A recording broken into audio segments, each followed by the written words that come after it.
లగచెర్ల ఘటనలో జిల్లా కలెక్టర్ పైన జరిగినటువంటి అధికారులపై జరిగిన దాడిని సమాజం అంతా తప్పుపడతా ఉంటే బీఆర్ఎస్ పార్టీ బీజేపీ హడావుడి చేస్తూ ఎస్టీ కమిషన్ కు ఫిర్యాదు చేస్తామని ఈరోజు ఢిల్లీకి ఏదో కేటీఆర్ బయలుదేరి వెళ్లడానికి ప్రయత్నం చేయడం, భారతీయ జనతా పార్టీకి సంబంధించిన వాళ్ళు కూడా ఎస్టీ కమిషన్ పంపించి ఈరోజు దాడిని తప్పుపడుతూనే వారిపై చర్యలు ఎలా తీసుకుంటారో చెప్పినటువంటి మాట ఏదో మాట్లాడుతూ హడావుడి చేస్తున్న సందర్భంలో ఒకటి మా ద్వారా ఒక సూటి ప్రశ్న. ఈరోజు నేరెళ్ల ఘటనలో ఎస్సీలపై జరిగినటువంటి దాడి ఆనాడు బీఆర్ఎస్ ప్రభుత్వ హయాంలో కేటీఆర్ గారు మీ నియోజకవర్గంలో ఈరోజు హరిజనుల పైన ఈరోజు ఎస్సీ ఎస్టీల పైన అంత ప్రేమ ఒలగబోస్తున్నారే.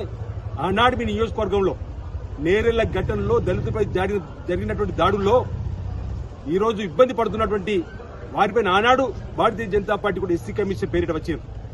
ఈరోజు విచారణ జరిపినారు. ఆ నివేదిక ఇప్పటికి ఎందుకు బయట పెట్టారు అంటున్నారు.